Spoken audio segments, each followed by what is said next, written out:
So, seharusnya bebas Habib Rizik itu. Yang menginginkan Habib Rizik bebas bukan saya. Kofifa menginginkan bebas.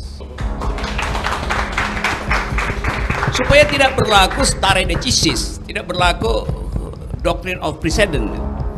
Pak Jokowi juga menginginkan bebas. Sebab kalau Habib Rizik dihukum, itu dia jadi parameter untuk yang lain yang pasti dihukum juga.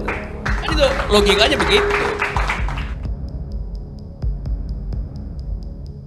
Rocky Gerung sebut vonis HRS bisa jadi dasar hukuman pejabat buat kerumunan.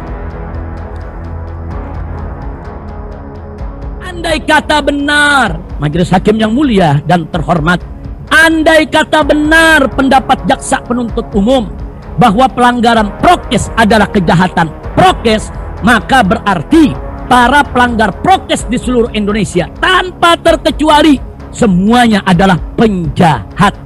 Termasuk semua tokoh nasional, mulai dari artis hingga pejabat, termasuk menteri dan presiden yang telah secara terang-terangan terbukti secara kasat mata melakukan berbagai pelanggaran prokes, maka mereka semua adalah penjahat dalam istilah jaksa penuntut umum karena mereka semua telah melakukan kejahatan prokes. Pada kasus perkara yang terjadi dua kali dilaksanakan ada ini memang sangat besar. Tadi dikatakan bahwa niat jaksa mengajukan banding itu memang dijamin oleh KUHP, oleh Undang-Undang Hukum Acara Pidana.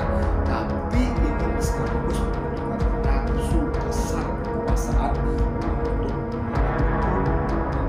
menjalankan Ya, Habib Rizik sebetulnya nggak ada delik di situ, nggak ada kriminal di situ kan. Ya, mestinya bebas tuh, bebas bahkan ya nggak ada tuntutan. Karena ini bukan soal pidana tuh. Tapi tentu pemerintah nanti malu, udah ngakalin macam-macam, tiba-tiba bebas kan. Jadi saya kira ada semacam ya saling bijak lah supaya Habib Rizik tetap masuk, supaya pemerintah nggak kehilangan muka tuh. Tetapi umat dan rakyat menganggap ini tidak adil. Jadi tetap apapun yang kan pemerintah mau nyogok juga kan, ya kita nggak hukum gede deh, tapi tetap dia mesti masuk. Tapi umat tetap tahu bahwa ini bukan pidana. Dan kalau pidana maka berlaku bagi banyak menteri, bahkan presiden tuh kena hal yang sama.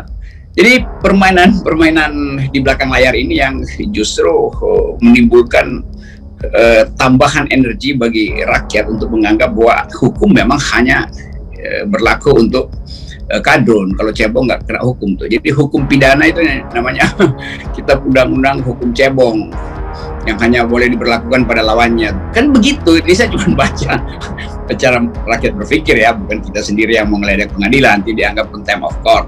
Tapi terus menerus begitu tuh. Dan itu yang akan ditonton lagi pada kasus-kasus yang lain.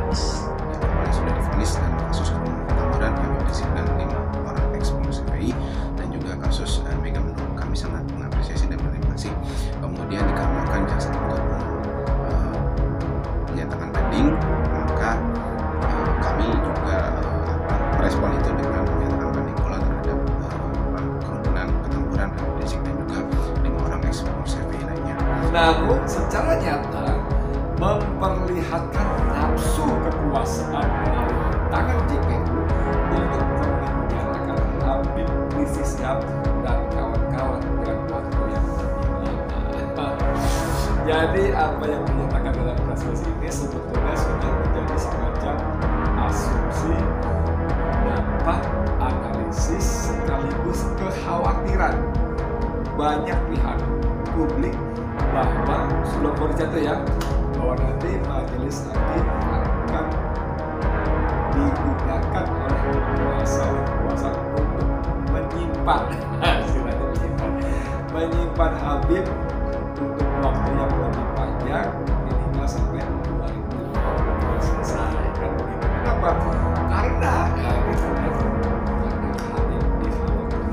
menjadi batu sandungan yang serius bagi kepentingan kekuasaan yang dikendalikan oleh oligarki, kan? Oleh oligarki untuk kepentingan mereka melalui peristiwa politik tahun 2024 yaitu Pileg dan khususnya Pilpres. Makanya ketika putusan hakim untuk perkara Mega Mendung denda 20 juta, subsidi 5 bulan penjara, dan Petamburan pidana 8 bulan penjara. Orang banyak terkejut. Saya sendiri termasuk yang terkejut. Ada apa gerangan? Apakah ada sesuatu, bagaimana sebagainya? Akhirnya kita menduga-duga ada perubahan. Gitu kan? Karena Habib Rizik ini kita bayangkan ya apa kesalahannya? Karena itu dia mesti dipastikan punya kesalahan. Ini semacam pengadilan inkuisisi abad tengah tuh. Bahwa orang dituduh, dia suruh buktikan dia salah apa enggak tuh. Kan sebetulnya publik nangkapnya begitu tuh. Memang betul ada proses hukumnya, tetapi di belakang itu political economy dari penegakan hukum kita adalah politis tuh.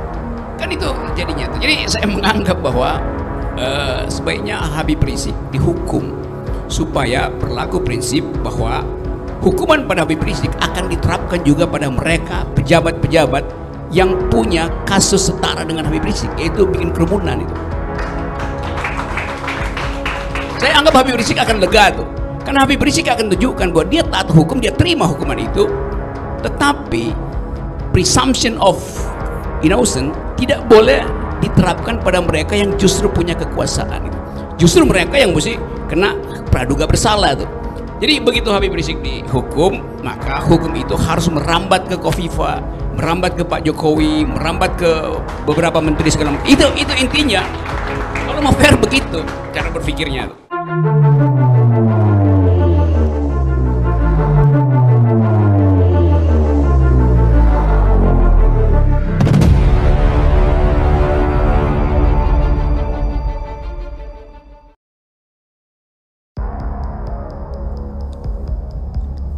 Habib Rizik Syihab dijatuhi vonis hukuman 8 bulan penjara serta denda 20 juta rupiah subsidiar 6 bulan oleh Majelis Hakim Pengadilan Negeri Jakarta Timur beberapa waktu lalu. Terkait itu, Rocky Gerung pun menyentil sejumlah pejabat atas vonis yang diterima Habib Rizik. Rocky Gerung menyebut vonis yang dijatuhkan ke Habib Rizik dinilai bisa menjadi dasar para pejabat yang melakukan kesalahan sama, yaitu yang terbukti melanggar protokol kesehatan.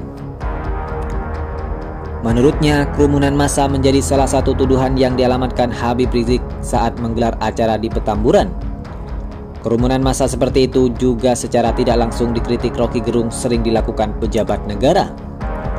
Dalam diskusi secangkir opini di YouTube Refli Harun, ia bahkan menyebut beberapa pejabat seperti Presiden Joko Widodo hingga Gubernur Jawa Timur Hovifah Indar Parawansa harus mendapat hukuman yang sama dengan Habib Rizik. Harusnya berlaku tuh stare decisis. Hukuman juga harus diterapkan kepada pejabat yang buat kerumunan, kata Rocky. Stare decisis adalah presiden, prinsip atau aturan yang ditetapkan dalam kasus hukum sebelumnya yang mengikat atau persuasif tanpa harus pergi ke pengadilan untuk peradilan. Itu artinya, kata Rocky, jika Habib Rizik telah divonis 8 bulan penjara, maka sesuai dengan stare decisis Presiden Joko Widodo dan Hovifah serta pejabat negara lain yang membuat kerumunan otomatis harus dihukum penjara. Habib Rizik ajukan banding dengan vonis yang telah dijatuhkan hakim. Kesempatan banding dimanfaatkan Habib Rizik yang tidak menerima putusan vonis hakim atas pelanggaran kasus kerumunan di 2 lokasi, yakni Petamburan dan Megamendung. Banding putusan hakim tersebut diungkap kuasa hukum Habib Rizik, yakni Aziz Yanuar, yang menyampaikan bahwa permohonan banding akan ditempuh kuasa hukum Habib Rizik. Meski ditegaskan Aziz jika kliennya sebenarnya sudah menerima putusan vonis hakim karena merasa sudah lelah menjalani proses hukum yang berlangsung.